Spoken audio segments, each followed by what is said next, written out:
Allô, docteur Hamouk? C'est votre rubrique santé.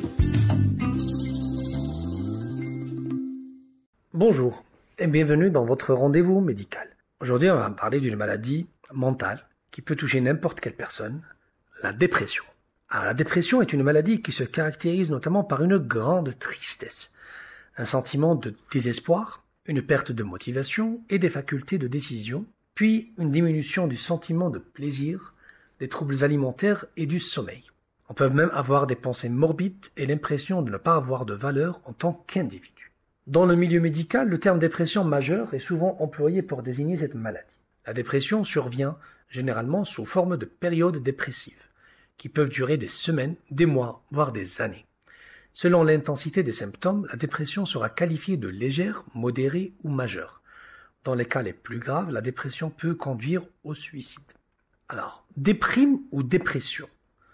Le terme de dépression, encore tabou il n'y a pas si longtemps, est souvent employé à tort dans le langage courant pour décrire les inévitables périodes de tristesse, d'ennui et de mélancolie que tous sont appelés à vivre à un moment ou à un autre sans qu'il s'agisse pour autant d'une maladie.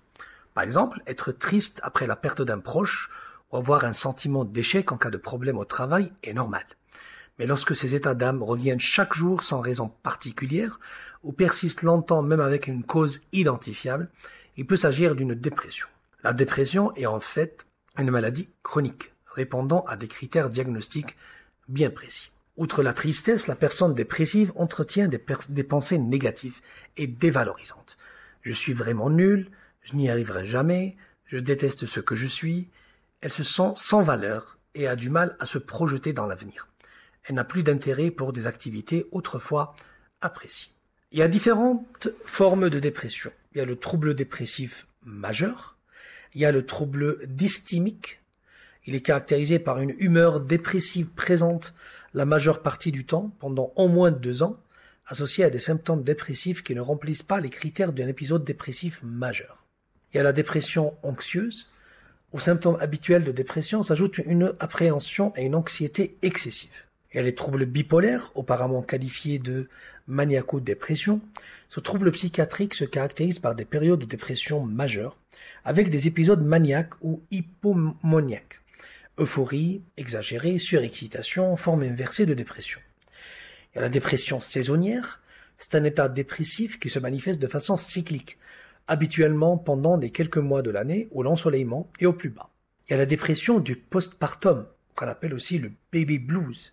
Chez 60 à 80% des femmes, un état de tristesse, de nervosité et d'anxiété se manifeste dans les jours après l'accouchement, qui dure entre 1 jour et 15 jours en général. Habituellement, cette humeur négative se résorbe d'elle-même. Cependant, chez une femme sur 8, une réelle dépression s'installe immédiatement ou apparaît dans l'année qui suit la naissance.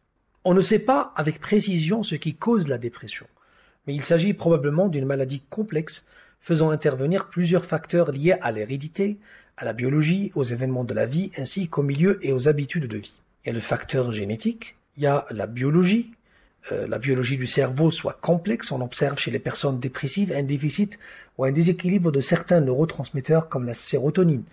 Il y a le milieu et habitudes de la vie, le tabagisme, l'alcoolisme, le peu d'activité physique, l'excès de télévision, de jeux vidéo. Il y a certains événements de la vie, évidemment. Les complications qu'on voit dans la dépression sont la récidive de la dépression, le risque suicidaire surtout. Alors, pour le traitement de la dépression, le traitement est très complexe.